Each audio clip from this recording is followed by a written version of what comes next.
নমস্কার, আমার রান্নাঘরে আপনাদের স্বাগত। আশা করব আপনারা সবাই ভালো আছেন। আজকে বানাবো ওলের কোপ্তা কারি।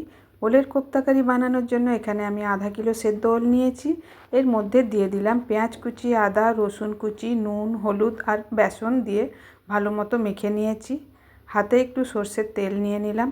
ওল মাখাটি দিয়ে একে একে কোপ্তার শেপে গড়ে নেব। আমি এখানে লম্বা শেপ রেখেছি, আপনারা চাইলে গোলও করতে পারেন। ওদিকে কড়াই বসিয়ে দিয়েছিলাম, কড়াই গরম হয়ে গেছে, তেল দিলাম। আমি এখানে সর্ষের তেল ব্যবহার করেছি। একে একে ওই তেলে কোপ্তাগুলি ভেজে নেব লাল করে। কোপ্তাগুলি সাবধানে ভাজতে হবে যেন ভেঙে না যায়। কোপ্তাগুলি ভাজা হয়ে গেছিলো, নামিয়ে রাখলাম। ওই তেলেই দিলাম 2টি তেজপাতা আর শুকনো লঙ্কা ফোড়নে, দিলাম পেঁয়াজ বাটা, আদা বাটা, রসুন বাটা, দিলাম কিছু গুঁড়ো মশলা, ধনে, জিরে, হলুদ, কাশ্মীরি রেড চিলি পাউডার আর একটু নুন দিয়ে নাড়াচাড়া করে মিশিয়ে নিলাম।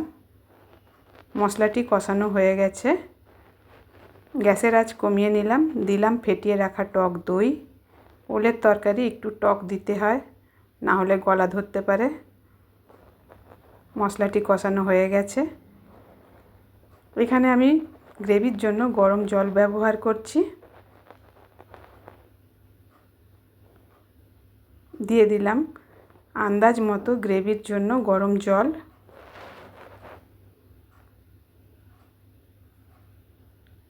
গ্রেভিটি কিছুক্ষণ ফুটতে দেব।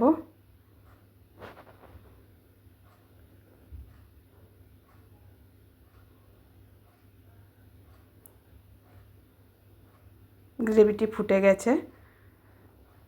টক দই দিয়েছি, স্বাদ ব্যালেন্সের জন্য সামান্য একটু চিনি দেব। গ্রেভিটি ফুটে গেছে, দেখুন। এখন দিয়ে দেব ভেজে রাখা কোপ্তাগুলি দিয়ে মিনিট 5 ফুটিয়ে নেব, বেশিক্ষণ ফোটাবো না। তরকারিটি একটু গ্রেভি গ্রেভি রাখবো, ওল গ্রেভি টেনে নেবে।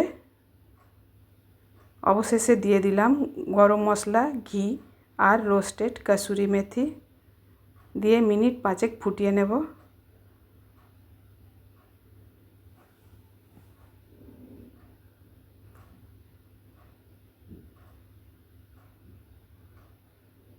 ব্যাস তৈরি আমাদের ওলের কোপ্তা কারি।